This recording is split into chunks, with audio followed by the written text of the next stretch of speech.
maka pada saat kita ingin melakukan proses pencarian, kita akan membutuhkan waktu yang lama. Kenapa? Karena proses pencariannya dilakukan secara manual. Tetapi apabila misalkan kita menggunakan sistem basis data, atau gampangnya di Excel saja deh. Di Excel itu ada banyak kolom, misalkan ada 2000 kolom, ada 2000 atau 5000 baris. Kalau kita mau mencari data satu-satu, kita mau mencari data, misalkan saya ingin mencari semua data guru yang mengajar, misalkan ada 5 siklus, saya mau mencari semua data guru yang mengajar di siklus pertama. Itu kalau misalkan kita mau mencari satu-satu kan membutuhkan waktu yang lama. Tetapi dengan menggunakan database, data yang sudah disimpan itu, maka kita tinggal mencari dengan menggunakan word key-nya, kata kuncinya seperti itu, gitu ya. Nah, berarti pada saat proses pencarian data, misalkan dengan menggunakan siap PPG itu tadi, maka proses pencarian itu akan lebih cepat dan akan lebih mudah. Kemudian tadi sudah saya jelaskan, kalau misalkan kita masih menggunakan cara-cara yang manual, data-datanya itu kan disimpan misalkan di dalam satu loker atau satu lemari, itu pasti membutuhkan ruang yang besar gitu. Apalagi misalkan jumlah anggota dalam satu komunitas misalkan bertambah setiap tahunnya. Kalau misalkan di UNM sendiri misalkan menerima misalkan 10.000 atau 6.000 mahasiswa di dalam satu tahunnya, bisa kita bayangkan kalau kita masih menggunakan cara-cara yang manual, maka kita akan membutuhkan tempat penyimpanan yang besar. Belum lagi mahasiswa yang sudah menyelesaikan perkuliahannya. Karena nanti akan ada data alumni. Jadi kalau misalkan Anda tamat, maka data Anda tetap tersimpan, tetapi bukan lagi disimpannya sebagai mahasiswa, tapi misalkan sebagai data mahasiswa. Kemudian yang berikutnya itu adalah berkaitan dengan keakuratan. Nah, berkaitan dengan keakuratan ini nanti di pertemuan kedepannya, minggu depan atau 2 pekan depan, itu ada yang disebut dengan redundansi. Jadi kita menghindari apa yang disebut dengan duplikasi data. Contoh misalkan, nama saya Maya Sari Wahyuni. Misalkan di PT IKA itu hanya ada satu orang yang bernama Maya Sari Wahyuni, dosen misalkan. Nah, kalau misalkan kita menggunakan yang konvensional seperti itu, maka ada kemungkinan orang yang sama itu memiliki lebih dari satu data. Mungkin ada yang menulisnya Maya Sari.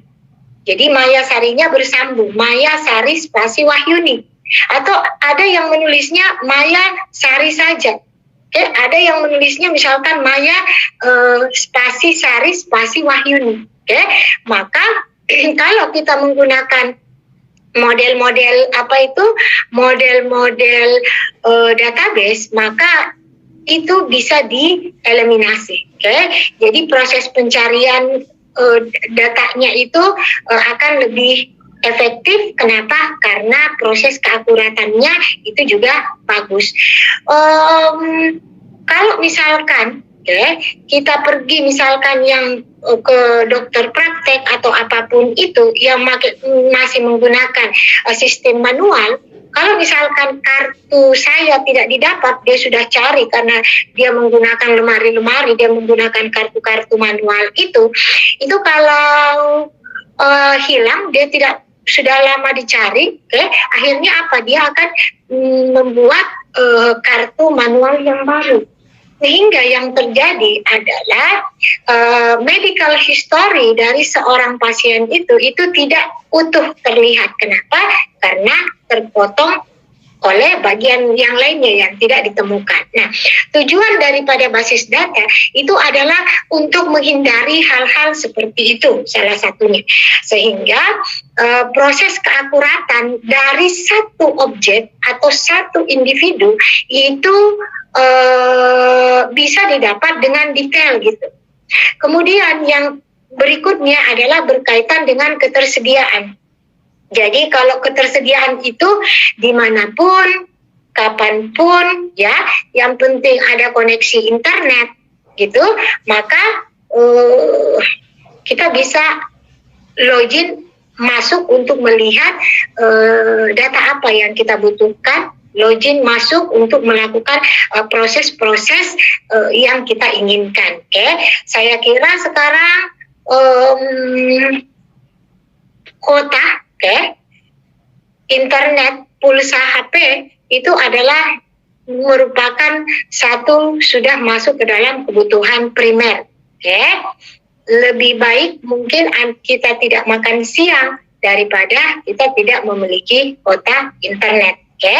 Apalagi untuk Anda yang remaja-remaja milenial seperti ini atau milenial, karena kalau yang SMP itu kan Gen Z gitu ya. Itu kuotanya mungkin banyak habis di media sosial gitu ya, mulai dari Facebook, Instagram, TikTok dan lain sebagainya gitu ya. Jadi ketersediaan Anda untuk itu saya kira akan banyak gitu.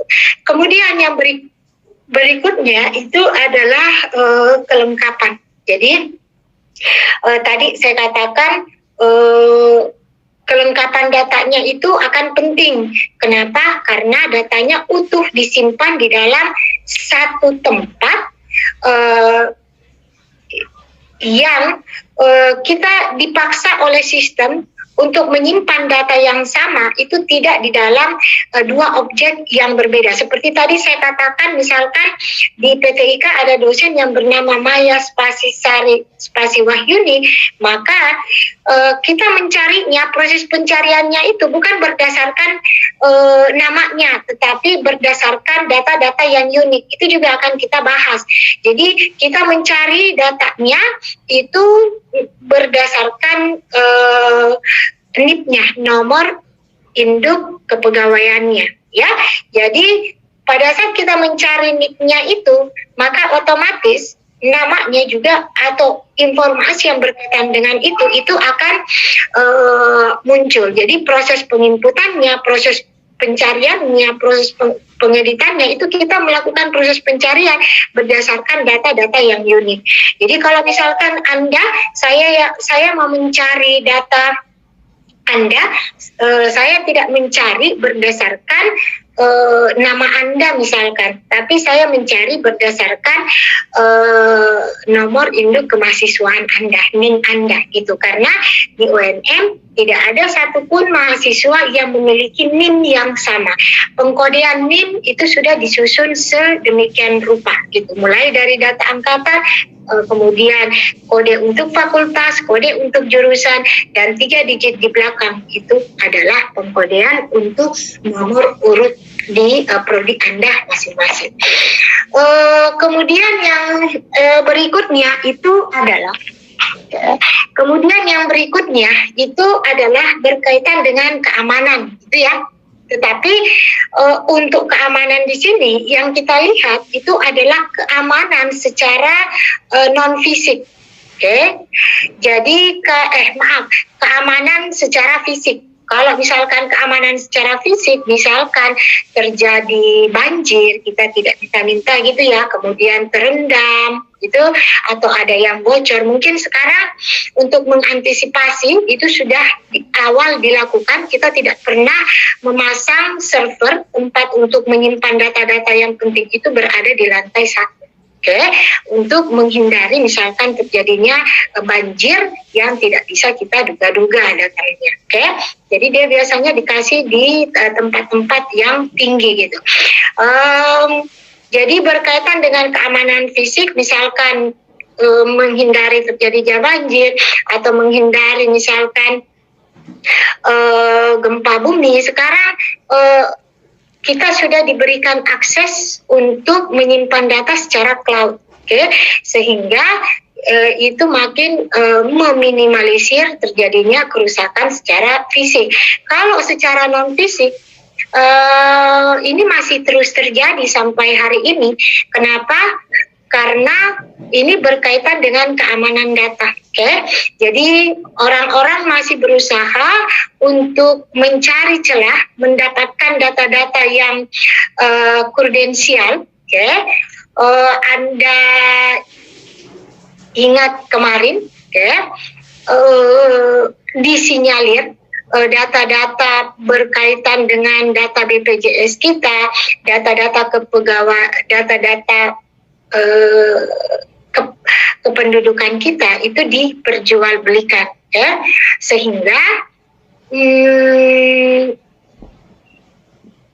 pada saat yang kemarin ada aplikasi itu dia akan mengambil secara acak, ada kemungkinan di situ disinyalir seperti itu untuk mengirimkan data-data itu, kemudian nanti akan di cross check dengan data yang dibeli dari black market seperti itu. Jadi untuk keamanan secara non fisik itu masih ada penetrasi untuk masuk ke dalam gitu ya.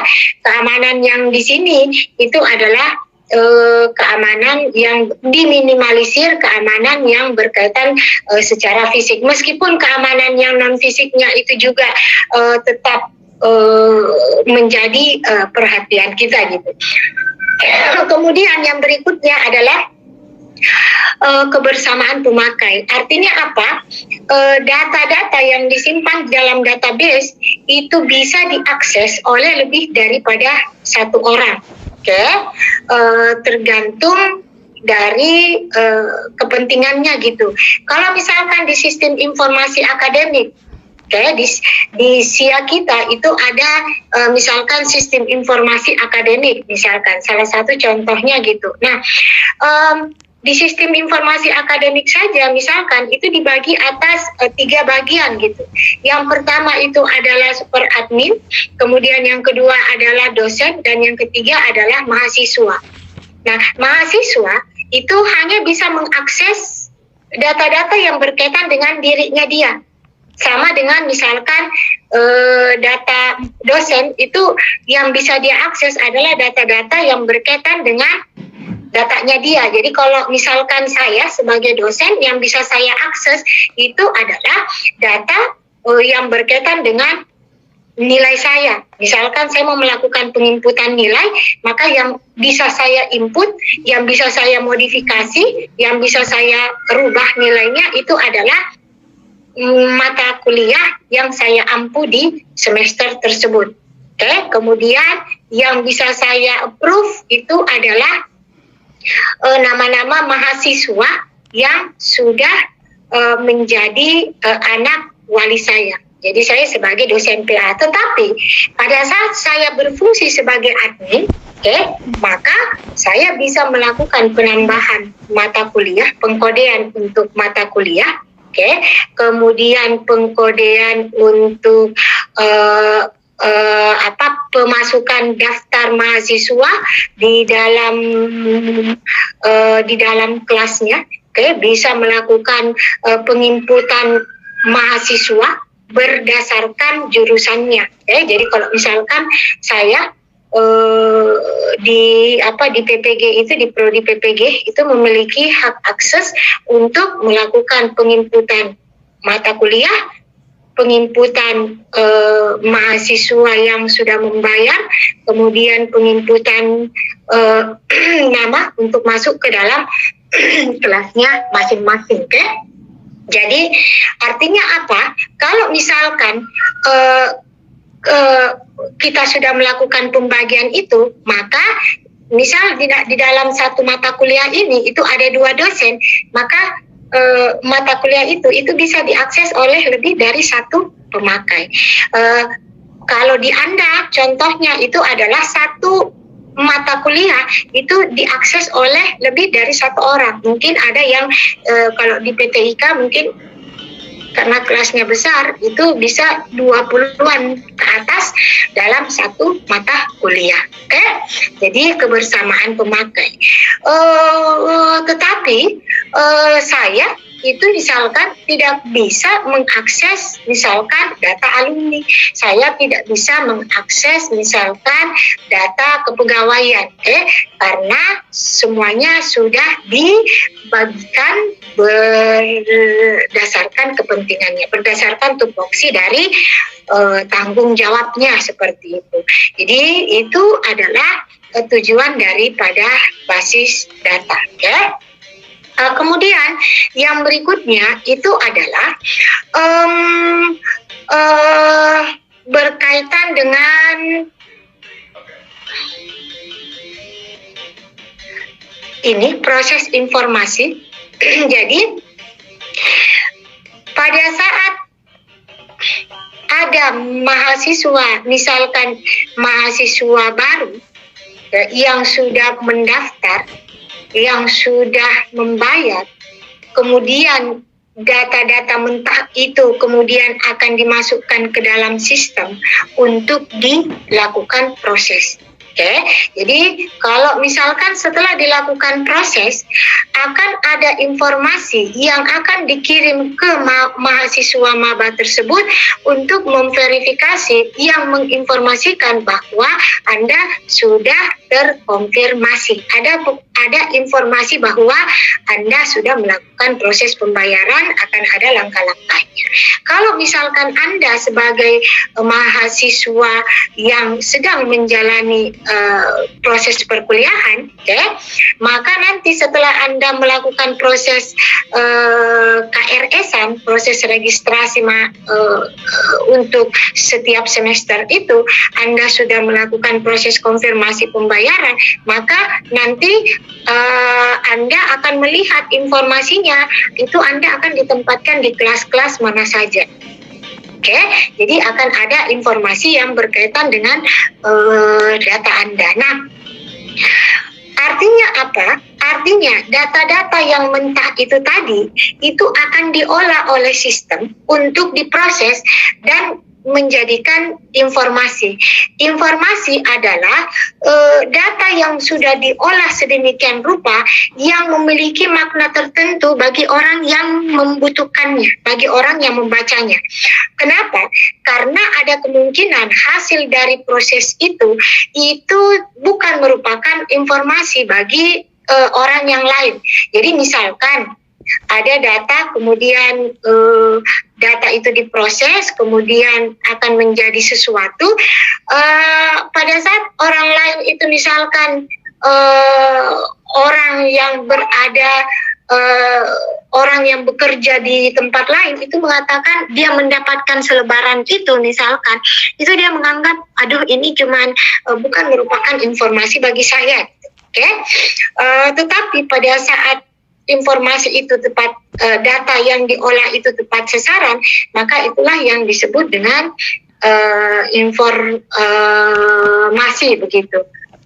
Kemudian yang berikutnya itu adalah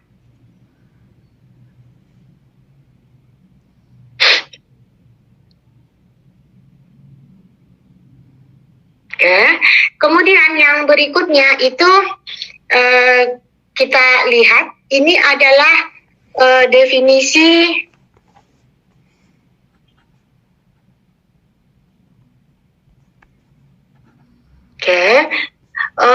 ini adalah definisi basis data. Jadi basis data itu adalah merupakan kumpulan data yang saling terkait. Jadi kumpulan data yang saling terkait. Jadi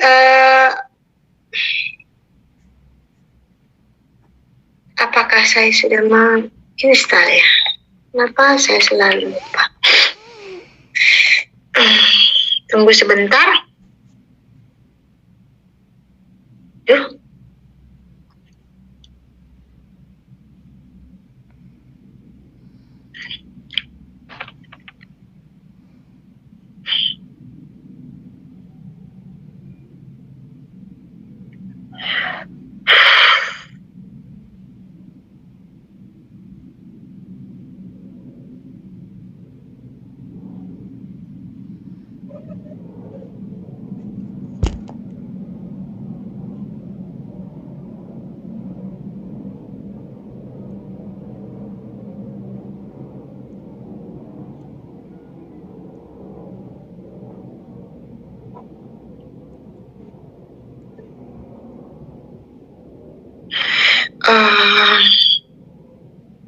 Tunggu sebentar.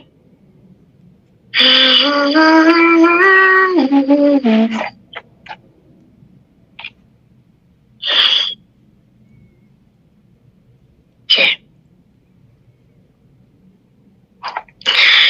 Saya mudah-mudahan bisa ya. Saya ambil dulu.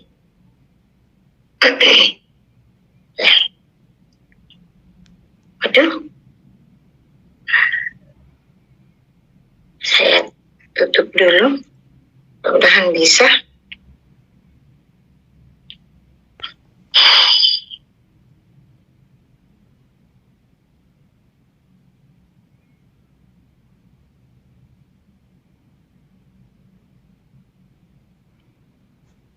Saya ternyata belum menginstal.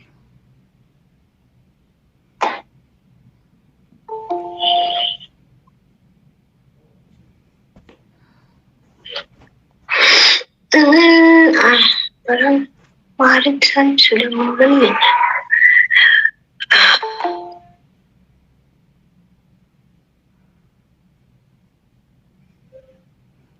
Apa saya pakai akses yang kemarin ya? Oke.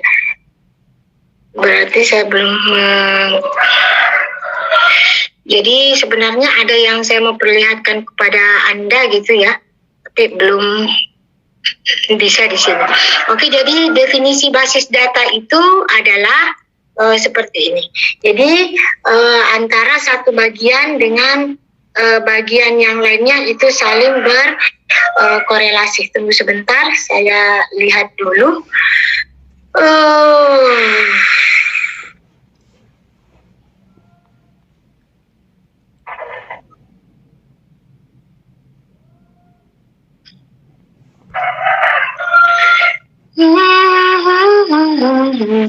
Basis data flashback. Tunggu sebentar.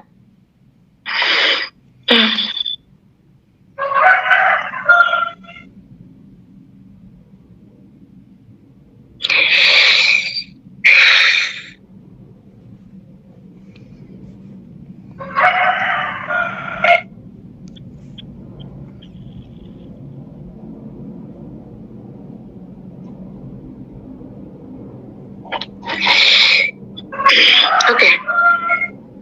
Saya tampilkan dulu. Oke. Jadi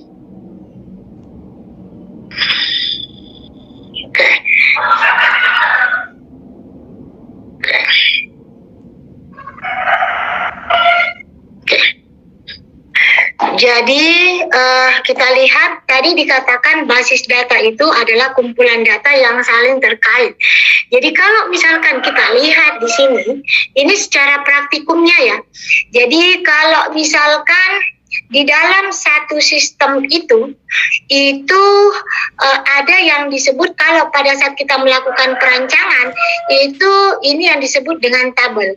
Antara satu tabel dengan tabel yang lainnya itu saling terkoneksi gitu. Kenapa? Karena ada data yang ada data yang dialirkan, ada data yang dipertukarkan. Contoh misalkan, sebelum saya masuk ke sini supaya Anda mendapatkan gambarannya, pada saat Anda sebagai mahasiswa ini kemudian Anda melakukan proses perkuliahan seperti sekarang, maka absensi Anda saja itu terdiri atas nama Anda, itu dikaitkan dengan include dengan NIM-nya, kemudian nama mata kuliahnya, kemudian nama dosennya.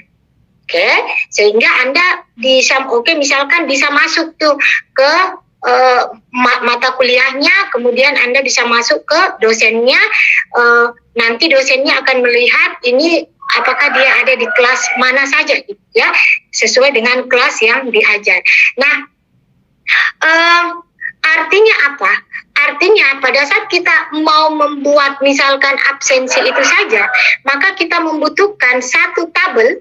Kita membutuhkan satu tabel untuk dosen, satu tabel untuk mahasiswa, dan satu tabel untuk mata kuliah. Belum lagi tabel transaksinya. Salah satu tabel transaksi adalah absensi. Jadi di dalam tabel mahasiswa itu tersimpan semua data untuk mahasiswa. Di dalam tabel dosen tersimpan semua data dosen. Nanti data dosen itu akan kita filter berdasarkan fakultasnya, berdasarkan jurusannya, kemudian berdasarkan prodinya.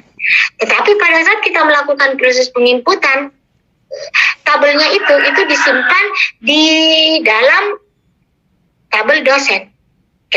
Nah, tabel dosen ini itu tadi saya katakan ada misalkan NIP-nya, ada namanya, ada alamatnya, ada nomor HP-nya, itu dia disimpan di dalam kolom-kolom itu yang disebut dengan atribut. Jadi contoh di sini ada tabel nota jual detail, ada nomor jual detail, ada kode barang, ada harga jual, ada jumlah jual. Jadi satu kode barang itu memiliki nota yang berbeda. Kenapa? Karena kalau misalkan kita membeli barang, itu kan saya misalkan membeli barang itu kan pasti ada notanya gitu ya, notanya, kodenya berapa, barang-barang apa saja yang dibeli pada hari itu, bukan pada hari itu, pada saat itu ya. Harga jualnya berapa, satu kode barang itu memiliki nama barangnya, itu unik ya. Jadi kode barang itu milik dari satu nama barang. Jadi misalkan meskipun kecapnya dibagi-bagi, ada kecap Bango, ada kecap ABC dan seterusnya. Nah, setiap nama-nama kecap itu memiliki kode-kodenya tersendiri. Setiap kode itu pasti memiliki harganya masing-masing. Kemudian berapa nominal yang dia beli. Jadi misalkan saya membeli kode barang 1, kode barang 001 itu adalah kecap, misalkan kecap ABC, harganya berapa per itemnya, jumlahnya berapa, otomatis sistem akan melakukan proses perkalian. Untuk menghitung totalnya gitu. Nah, kalau kita lihat di sini, inilah yang disebut dengan database gitu. Artinya datanya itu disimpan di dalam satu-satu bagian ini. Data-datanya itu dikelompokkan berdasarkan fungsinya masing-masing. Kemudian yang berikutnya, data-data ini itu akan dipertukarkan. Data kode barang itu tidak diinput di sini, tetapi data barang itu, semua data barang itu diinput di sini. Apapun nama barangnya itu diinput di sini. Kemudian tabel pelanggannya, data tabel pelanggannya itu akan diinput di sini. Jadi akan masuk ke sini sehingga nanti akan dilakukan proses pengiriman data. Jadi pada saat kita melakukan proses penginputan data misalkan di tabel kode barang, di atribut kode barang, di tabel nota jual detail, itu kita tinggal memasukkan kodenya saja. Otomatis pada saat kodenya didapat, otomatis nama barangnya itu akan diperoleh, satuannya juga diperoleh. Ini tabel barang ini juga bisa nanti dipakai untuk informasi data di gudang. Lagi berapa sih data di gudang? Apakah kita sudah siap untuk melakukan pemesanan atau tidak, seperti itu. Oke, jadi antara satu bagian dengan bagian yang lainnya itu saling berkorelasi. Jadi kita lihat ini adalah definisi daripada basis datanya, kumpulan data-data yang memiliki fungsi yang sama itu saling berhubungan. Itu adalah definisi dari basis data. Ini tadi sudah saya jelaskan ya, yang tadi melakukan efisiensi dalam hal penyimpanan yang tadinya disimpan di dalam lemari-lemari arsip, lemari-lemari manual konvensional itu sudah diarahkan ke dalam bentuk lemari-lemari non fisik itu ya. Proses pencarian datanya juga akan cepat gitu. Sekarang yang berikutnya itu adalah level abstraksi. Level abstraksi terbagi atas 3 tingkatan. Yang pertama itu adalah physical scam, yang kedua adalah conceptual scam, dan yang ketiga adalah level view. Oke, level abstraksinya. Nah, sekarang kita masuk pada bagian yang paling dalam dulu atau yang paling berdekatan dengan data, dengan tempat penyimpanan data kita. Oke, yaitu level physical scam. Jadi level physical scam itu mengatur bagaimana data itu sesungguhnya disimpan ke dalam media penyimpanan. Jadi how-nya. Sedangkan level konseptualnya itu berkaitan dengan data-data apa saja yang akan disimpan. Oke, jadi level fisik berkaitan dengan bagaimananya, dan level konseptualnya berkaitan dengan data-data apa. Nah, untuk materi perkuliahan ini itu sebahagian besar kita akan bahas di bagian level konseptual. Jadi kemarin di pertemuan pertama sudah saya katakan bahwa sebelum kita melakukan proses pembuatan, maka kita harus melakukan dulu proses perancangan. Jadi blueprintnya itu ada. Contoh misalkan kalau saya membuat rumah, itu saya tidak langsung buat seperti itu saja. Saya harus buatkan dulu, saya harus siapkan dulu blueprintnya. Misalkan kemarin ruang tamunya mau ditempatkan di mana, kemudian kamar tidurnya seperti apa, dapurnya mau letakkan di mana, posisi penempatan misalkan di dapur untuk kompor dan lain sebagainya, saluran air itu seperti apa. Itu selalu harus ada gitu. Jadi level konseptual itu ada gitu. Misalkan saya mau melakukan proses pengecatan rumah. Oke, saya sekarang rencana mau melakukan proses pengecatan rumah. Oke, nah saya harus cari tahu dulu, oke, cat apa yang harus saya gunakan, oke, cat untuk interior, cat untuk eksterior, oke, kemudian cat untuk area-area yang kena air, cat untuk atap. Kalau misalkan ada yang retak-retak, itu apa yang harus dilakukan, itu kita harus survei dulu. Jadi kita harus tahu dulu apa sih yang harus kita persiapkan gitu. Tidak ujuk-ujuk langsung kita melakukan proses pengaplikasian, proses pembangunan gitu. Kita harus merancang dulu. Nah, Anda itu ada di daerah sini. Kita di mata kuliah ini itu lebih banyak ada di sini. Oke, jadi menjabarkan data-data apa saja sih yang disimpan gitu. Nah, kalau kita lihat data-data apa saja yang disimpan, inilah yang akan kita bahas di hampir sebagian besar materi ini. Oke, berkaitan nanti untuk mendapatkan data seperti ini kita perlu melakukan normalisasi dan lain sebagainya, itu yang akan kita bahas. Oke, jadi sebelum kita menggunakan salah satu bahasa pemrograman, jadi kita harus rancang dulu. Oh, kita akan membuat sistem informasi, misalkan pembelian gitu. Oh, kalau saya ingin melakukan sistem informasi pembelian, maka data-data apa saja sih yang saya perlukan?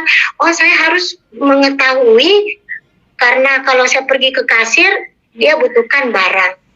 Oke, oh saya ingin menghitung otomatis itunya. Oh berarti dia membutuhkan berapa jumlah belinya. Oke, kemudian saya mau kalau misalkan pembeliannya itu secara online misalkan, maka mungkin kalau yang di toko-toko yang biasa seperti Satu Sama atau minimarket itu kan tidak ada tabel pelanggannya. Tapi kalau misalkan di toko-toko yang ini misalkan ada nota transaksinya atau ada tabel pelanggannya, boleh seperti itu. Oke, jadi itu nanti dia akan menginformasikan. Kalaupun Anda tidak mau, misalkan kalau seperti di toko-toko itu kan tidak ada tabel pelanggan, boleh di skip.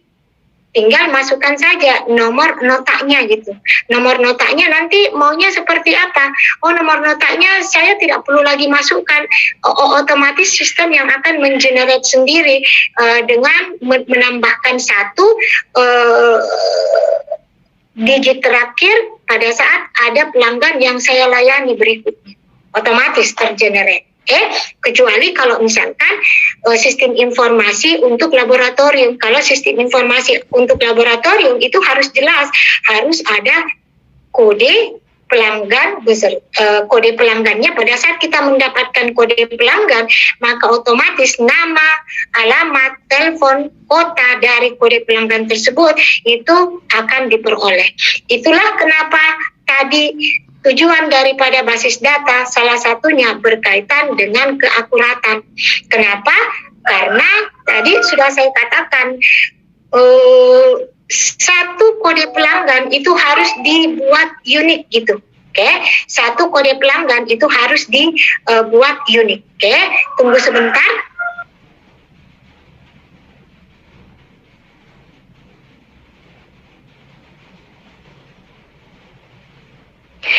Oke, jadi kalau kita lihat,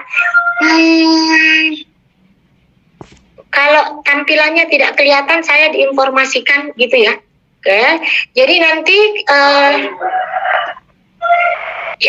jadi nanti kita akan lihat bahwa ada, nanti akan kita bahas seperti tadi selalu saya katakan ada yang disebut dengan primary key. Primary key itu adalah kunci unik gitu, yang tidak ada satu keanggotaan pun atau satu data pun yang sama. Oke, jadi misalkan NIM Anda itu adalah merupakan primary key, data yang unik. NIP saya satu Indonesia itu tidak ada yang sama. Oke, jadi kita proses keakuratannya itu, proses pencariannya itu berdasarkan data yang unik, kode pelanggannya. Oke, nah kemudian yang berikutnya, jadi kita main di sini. Oke, jadi kita menjabarkan dulu, oh data-data ini yang akan saya peroleh. Baru kemudian kita akan menggambarkan bagaimana proses pertukaran datanya. Karena nanti pada saat kita membuat menggunakan bahasa pemrograman, itu ada yang disebut dengan relasi. Oke, jadi antara satu data dengan data yang lainnya itu akan saling terkonek. Inilah yang disebut dengan relasi antara satu data di tabel nota jual detail itu berkaitan dengan tabel barang misalkan. Oke, jadi pada saat saya mau melakukan proses penginputan data di kode barang ini, itu tidak perlu lagi ditulis manual. Karena kalau ditulis manual ada kemungkinan salah. Ada yang tulisnya misalkan kecap AB, mungkin karena cepat-cepat yang harusnya kecap ABC gitu. Oke, kalau ada yang mau ditanyakan, saya dengar ada kayak bunyi raise hand, silakan langsung ditanyakan. Oke, kemudian yang berikutnya, oke, kita lihat yang ini, oke. Jadi kita mainnya di sini gitu, ya. Kalau ini sudah selesai, oke. Kalau level konseptualnya itu sudah selesai, maka setelah kita tahu datanya adalah seperti apa, hubungan datanya seperti apa, maka kita sudah mulai untuk melakukan proses bagaimana data tersebut disimpan.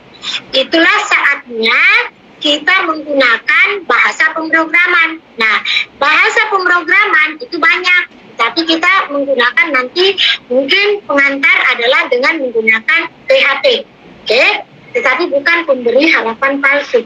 Ya, jadi kita banyak bahasa pemrograman yang bisa kita pakai khusus untuk database.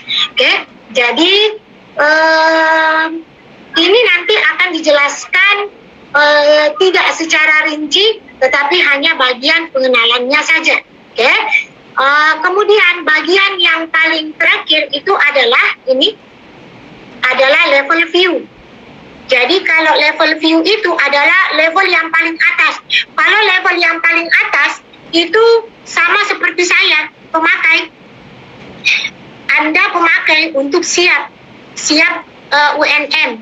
Jadi kita itu tidak perlu tahu bagaimana caranya ya saya bisa melihat data mahasiswa saya. Bagaimana sih caranya Anda bisa melihat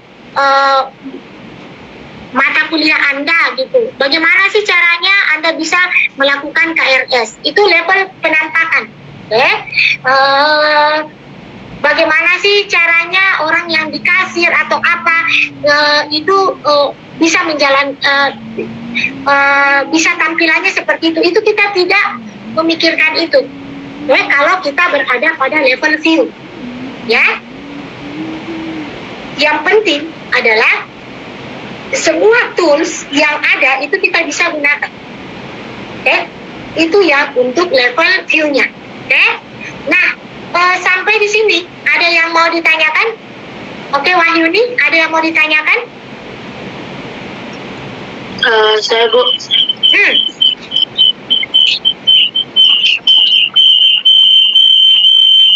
Sebelumnya Bu, terima kasih atas kesempatannya. Ibu, saya tadi cuma mau bertanya di bagian pas awal Ibu, tujuan dari basis data. Jadi Bu, mohon maaf Ibu, suara saya kedengaran? Iya, jelas. Begini Bu, seperti yang kita ketahui, UNM Parantambung itu sedang menguji coba kartu portal Ibu.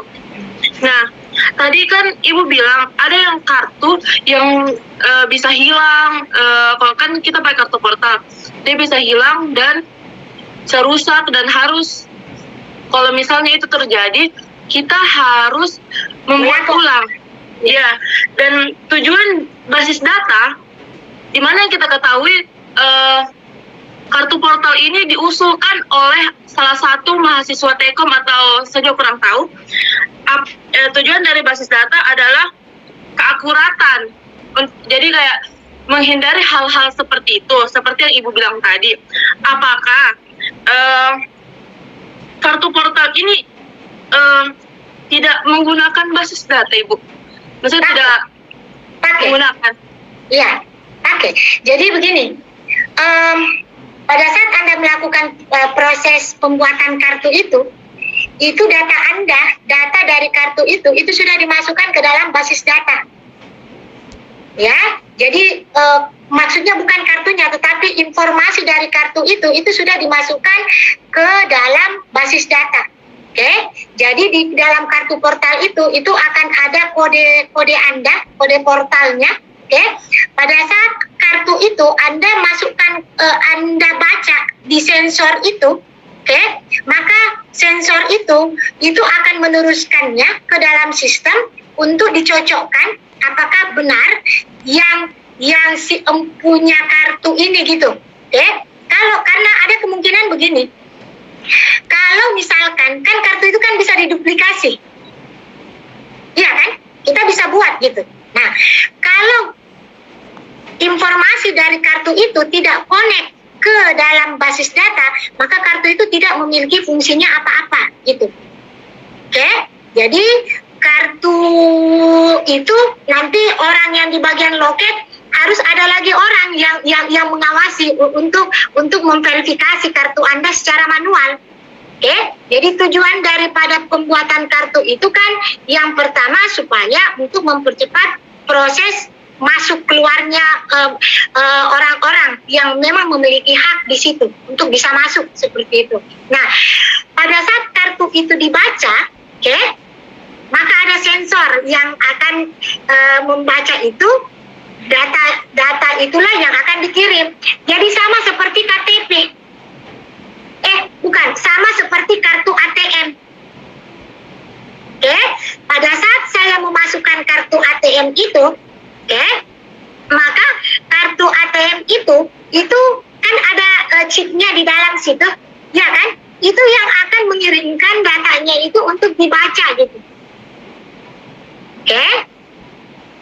Jadi itu pasti menggunakan basis data. Kalau tidak menggunakan basis data, maka kartu yang Anda pakai, kartu portal yang Anda pakai itu akan sia-sia gitu. Karena proses pengecekannya itu masih dilakukan secara manual. Padahal fungsi daripada kartu itu adalah untuk meningkatkan ketelitian. Untuk meningkatkan ketelitian dari orang yang menggunakan kartu itu. Proses verifikasinya menjadi lebih teliti dan lebih cepat gitu. Jadi sebenarnya kartu portal itu ya itu fungsinya kan. Kalau kita tidak tahu siapa yang masuk, kalau tidak ada pakai kartu portal kan semua orang kan bisa masuk itu ya. Tetapi kalau ada kartu portal paling tidak meminimalisir tugas daripada Pak Satpam yang ada di depan gitu. Mungkin yang tamu-tamu yang dari luar saja yang akan dia verifikasi, yang memang yang tidak memiliki kartu itu gitu. Tetapi kalau Anda itu banyaknya mahasiswa yang harus keluar masuk begitu, apalagi yang masuk itu yang harus diverifikasi gitu kan. Jadi akan jelas gitu. Kapan masuknya, kapan keluarnya, di tanggal berapa dia masuk, di tanggal berapa dia keluar, itu kan akan terverifikasi semua. Jadi itu pasti ada basis datanya di dalam. Ada lagi yang mau ditanyakan, Wahyuni? Tidak ada, Bu. Baik. Ada lagi Alif? Nur Alif Hidayatullah. Ya, Bu. Ya. Sebelumnya terima kasih, Bu. Pertanyaan saya, Bu, yang di keamanan security tadi, Bu. Misalkan, Bu, ada orang iseng, Bu, nggak tahu black hacker atau bagaimana yang hacky, Bu. Misalnya, Bu, data pribadi tak, Bu. Terus itu cara kembalinya, Bu, bagaimana? Supaya normal lagi, Bu. Jadi sebenarnya begini, di mata kuliah keamanan data itu ada yang salah satu konsepnya itu ada yang disebut dengan teknik enkripsi. Jadi kita melakukan proses yang disebut dengan penyandian. Kemudian untuk mengembalikannya itu ada yang disebut dengan proses deskripsi gitu. Jadi mungkin bagi Anda yang pernah melihat ada yang disebut dengan tanda tangan digital gitu ya, itu adalah salah satu bentuk dari keamanan datanya. Nah, kalau misalkan pertanyaan Nur Alif seperti itu, artinya sistem kita itu dibobol, maka yang perlu kita perhatikan sebenarnya banyak yang harus dilihat dulu ya. Apakah memang pada saat terjadi pembobolannya itu masuk memang lewat jalur yang valid gitu. Biasanya sih lewat jalur yang valid, artinya apa? Yang di hack itu memberikan data pribadinya, baik secara sadar maupun secara tidak sadar gitu. Jadi dia memberikan misalkan PIN-nya gitu ya, dia memberikan data-data yang krudensial seperti itu, sehingga itu bisa dipakai meskipun memang ada proses untuk penambahan. Jadi kalau yang dulu yang sebelum kartu ATM itu dirubah menjadi chip, itu masih ada yang mencoba untuk menggunakan sensor untuk membaca datanya gitu ya. Nah tinggal dia butuhkan apa? Yang dia butuhkan itu adalah data yang berkaitan dengan sandinya gitu. Nah itulah yang coba untuk yang untuk dibobol seperti itu. Nah dengan berbagai cara.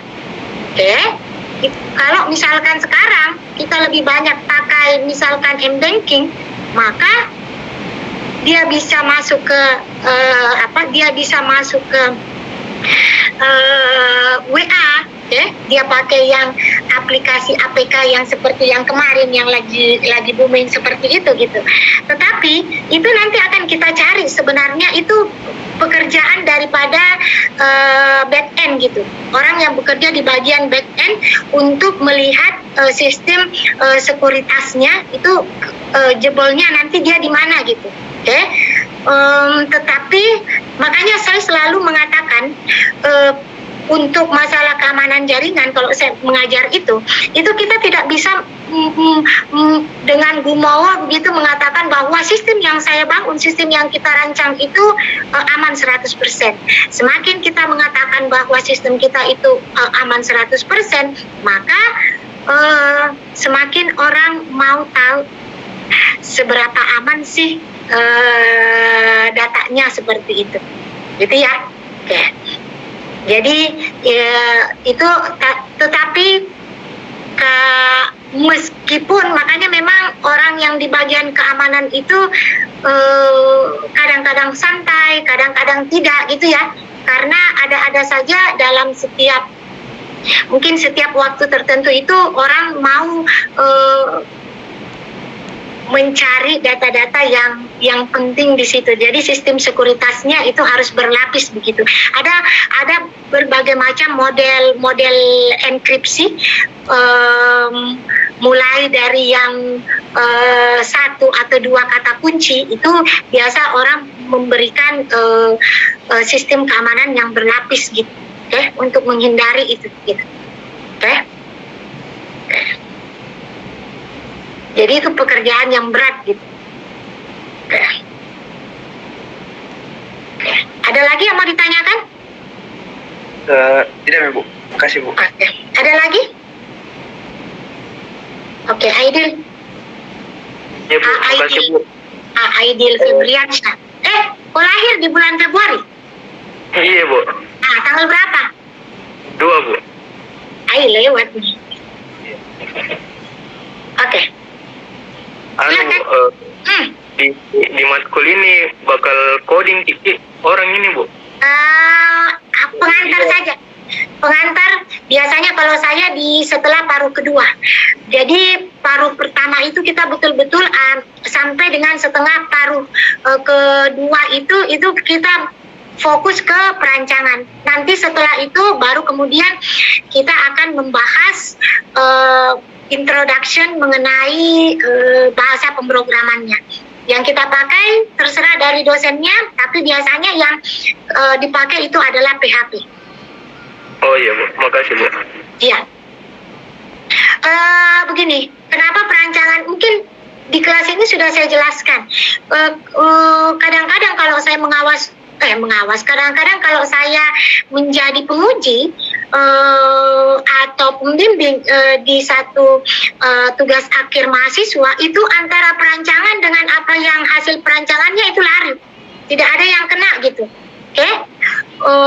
File jumlah, contohnya saja jumlah file yang ada di dalam pembuatan programnya. Jadi di level physical view-nya itu tadi itu tidak tersinkron dengan di level konseptualnya. Jadi di level perancangannya itu tidak konseptual. Okay? Artinya apa? Artinya dia membuatnya ya seperti itu saja. Dia tidak memahami konsepnya. Padahal kalau kita bekerja dalam bentuk tim, karena nanti pada saat misalkan Anda bekerja di bidang IT untuk perancangan, itu kadang-kadang orang yang bekerja yang merancang di awal dengan yang mengaplikasikannya itu pasti ada komunikasi. Sama dengan kalau kita membangun rumah, ada arsitek yang membangun rumah, kemudian nanti akan ada tukang atau ada mandor, itu harus ada kerjasamanya. Oh, nanti ini seperti ini anunya nanti jadinya seperti ini. Kira-kira komunikasinya seperti itu. Jadi pada saat kita melakukan perancangan database dengan orang yang membuat aplikasi dengan menggunakan salah satu bahasa pemrograman, itu akan beda gitu. Kalau tidak ada perancangan atau salah atau kurang tepat perancangannya, nanti orang yang buat aplikasi ini mengatakan, apa kerjanya ini orang yang perancangan? Kalau begini, kita tidak tahu apa maunya. Nah, dia yang turun ke lapangan, dia yang tahu seperti apa maunya user, seperti itu. Itu kan pada saat kita membuat satu sistem, kita harus tahu dulu apa sih kebutuhannya. Jadi contoh misalkan, sistem informasi akademik itu hampir semua sudah ada di universitas-universitas negeri. Oke? Sistem informasi akademik di UIN dengan sistem informasi akademik di Unhas, dengan sistem informasi akademik di UNM, itu datanya sama. Yang beda apa? Yang beda tampilannya. Yang beda tampilan output akhirnya. Pada saat tampilan output akhir, maka hubungan antara tabel di dalam database itu juga pasti akan berubah, gitu.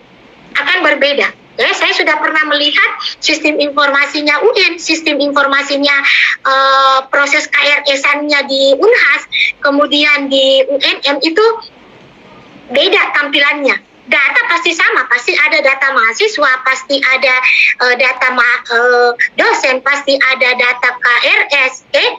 Cuman yang membedakan apa? Yang membedakan adalah isi dari misalkan mata kuliahnya, tampilan daripada output yang akan ditampilkan baik itu di layar maupun di cetakan itu akan berbeda.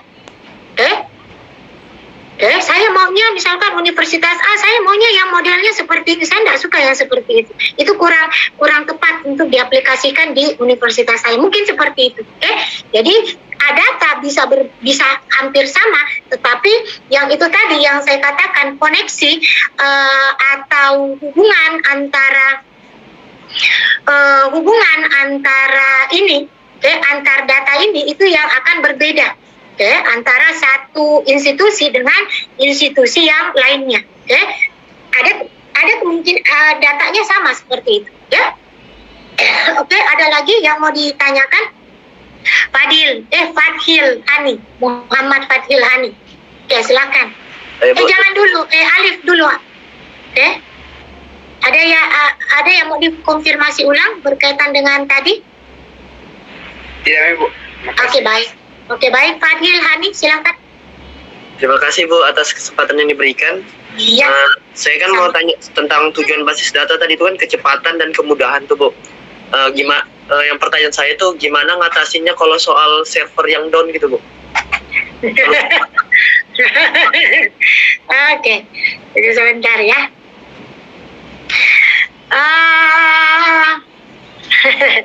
Oke, baik dulu pertanyaannya. Saya simpan dulu. Saya selalu lupa mengabsen masalahnya. Jadi selalu itu mulai dari kemarin, dari hari Senin sampai dengan sekarang itu, padahal saya mengajar biasanya dari 3 atau 4 kelas dalam satu hari gitu. Kecuali hari Rabu kemarin saya cuma mengajar 1 kelas gitu. Nah, di hari itu saya selalu lupa untuk mengabsen, coba. Tapi saya pikir sudahlah, saya tidak terlalu juga, kalau ingat ya alhamdulillah, tidak ingat ya tidak apa-apa gitu.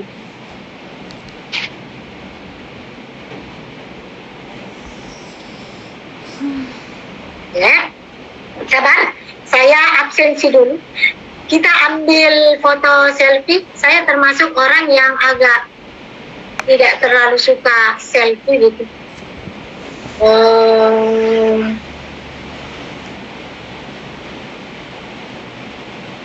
Tunggu sebentar.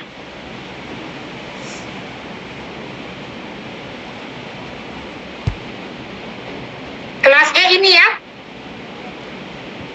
Iya, kelas E ya? Iya, Bu. Sebentar, kelas G, jam 10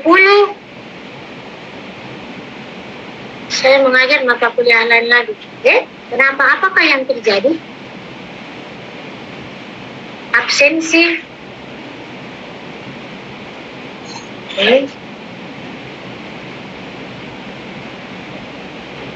Tunggu sebentar.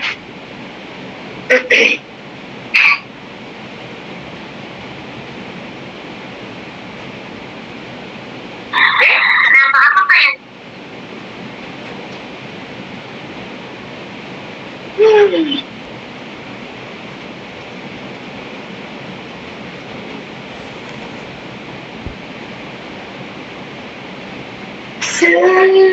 Tunggu sebentar ya.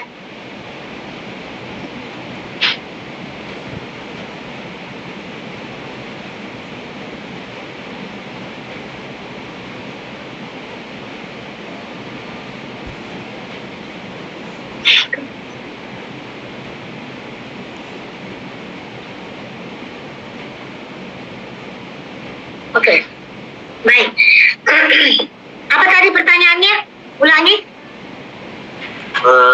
Pertanyaan saya itu kan Bu, tadi kan dibahas tuh iya. tujuan basis data Ya, yang kecepatan dan kemudahan. Nah pertanyaannya saya tuh tahu. soal server yang down, gimana Ya. solusinya? Jadi server yang down itu salah satu penyebabnya adalah kanal bandwidth-nya, yang dipersiapkan dengan kapasitas server itu tidak cukup dengan orang yang masuk, dengan data yang masuk, ya. Kita berbicara bukan orang. Sekarang kita berbicara mengenai data yang masuk. Jadi makanya pada saat proses perancangan basis data itu ada kita merancangnya itu pada saat data flow diagram itu kapan peak season-nya gitu. Sehingga dari peak season itu kita akan tahu kira-kira kebutuhan bandwidth kita itu seberapa gitu. Oke, di saat-saat kapan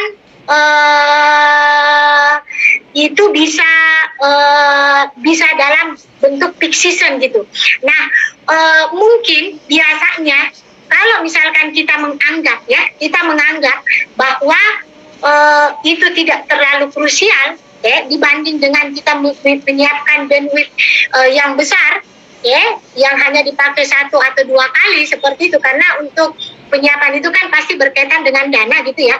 Mungkin yang di peak season Anda itu adalah pada saat penerimaan misalkan mahasiswa baru gitu ya, atau proses. Kalau di UNM saya kira tidak, tetapi kalau misalkan pada saat proses pendaftaran SBMPTN, SNMPTN di detik-detik terakhir itu pasti biasanya akan terjadi crash. Biasanya akan ditunggu, maka orang yang bertugas di situ itu akan menghubungi adminnya untuk melakukan proses riset. Untuk membuang atau mengeliminasi sebahagian, untuk sementara mengeliminasi sebahagian data antrian. Jadi kalau misalkan kita berbicara pertanyaan Anda itu, kalau yang tadi berkaitan dengan keamanan data, sekarang salah satunya itu adalah berkaitan dengan sistem operasi. Sudah belajar sistem operasi?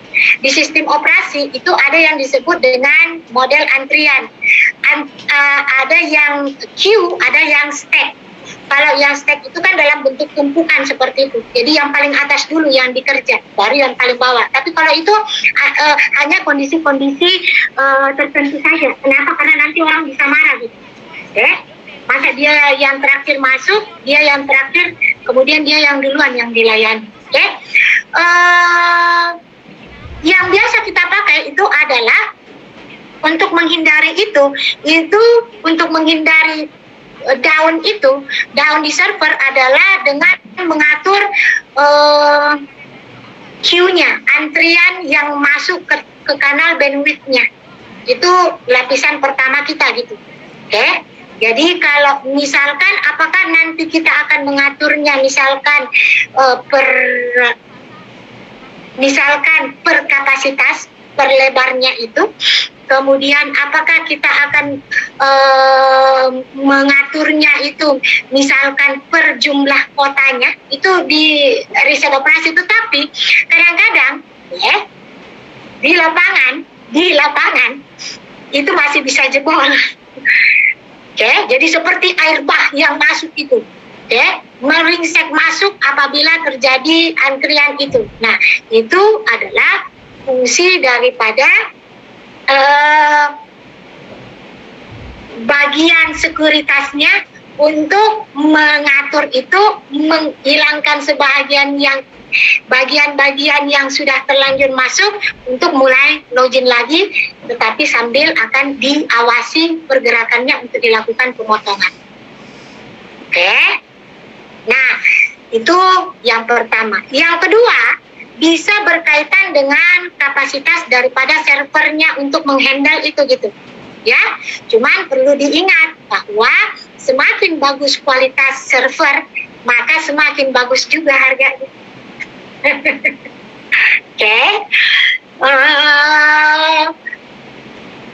Banyak hal yang perlu dipikirkan begitu. Tetapi kalau misalkan itu sudah terjadi, maka orang yang bertugas di situ itu akan mulai untuk mengatur antriannya, kemudian yang sudah terlanjur masuk itu akan diatur untuk apakah dia akan melakukan riset secara total atau hanya akan membuang beberapa orang untuk dilihat apakah sudah bisa terkoneksi atau tidak, seperti itu. Oke? Ada lagi? Wahyuni Etsa Safira. Baik Bu, Ya. izin bertanya lagi Bu. Tadi kan ada semacam database ya Bu, yang ada tuh yang kalau dosen datanya, ya saya mau bertanya Bu, sebenarnya komponen basis data atau lebih tepatnya komponen database itu Ibu apa semua Ibu? Oke, baik. Jadi kalau kita berbicara mengenai komponen database itu yang utama saja dulu ya. Itu ada yang disebut dengan entitas. Entitas itu adalah gambar yang kotak-kotak ini gitu. Ya, itu nanti akan kita bahas. Kalau ini dibawa sudah masuk ke level konsep, ke level fisikal yang ini, ke level ini pada saat kita mulai membuat bahasa pemrogramannya, maka entitas itu sudah berubah menjadi file. Atau ini entitas ini itu paling awal disebut dengan entitas, nanti pada saat masuk perancangan itu akan berubah menjadi tabel. Ya, nah ada di tabel, kemudian ada atributnya, ya, isi-isian di dalamnya, ada aliran datanya, kemudian akan ada primary key, ada key, ya, ada primary key, ada secondary key dan lain sebagainya. Itu nanti komponen-komponennya itu yang akan kita bahas nanti di pertemuan itu. Kita akan bahas di pertemuan 3 kalau tidak salah. Jadi mulai masuk pertemuan depan itu kita lihat, oke.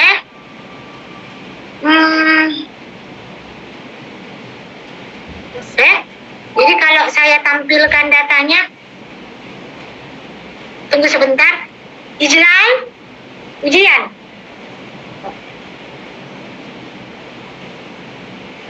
Apa? Kenapa? Itu ada anunya Ibu Misra di grup. Itu ada anunya Ibu Misra di grup. Oke.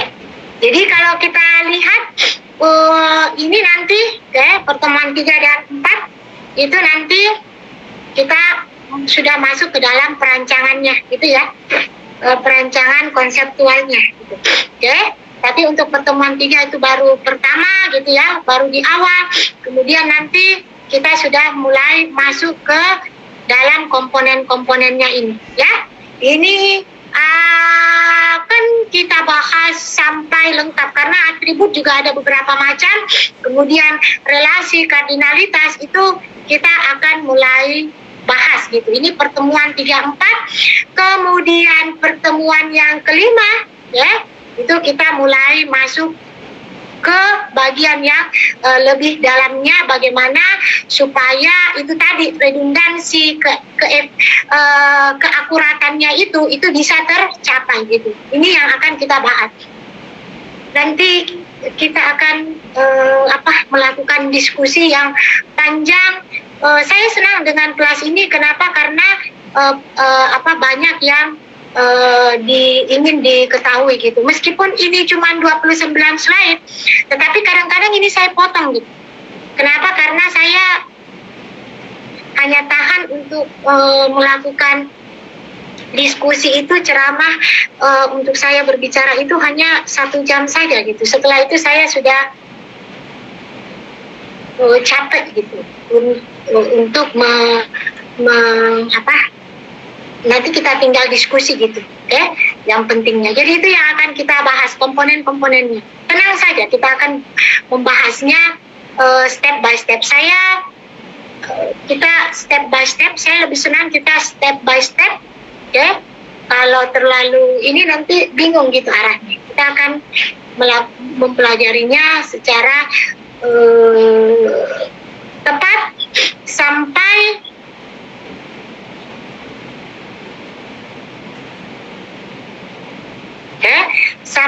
kita mempelajari apa yang disebut dengan, kalau di paruh pertama ada yang disebut dengan normalisasi, ada nanti normalisasinya itu setelah mata kuliah, setelah siklus pertama ya, setelah sesi pertama ini yang sampai 8 pertemuan. Mungkin kita hanya sampai di sini saja. Mudah-mudahan bisa sampai di sini. Yang diagram alir datanya. Ini yang diagram alir data yang ini tadi, yang Anda lihat ini adalah diagram alir datanya. Ini akan dibahas untuk 1 pertemuan. Bagaimana cara melakukan perancangannya.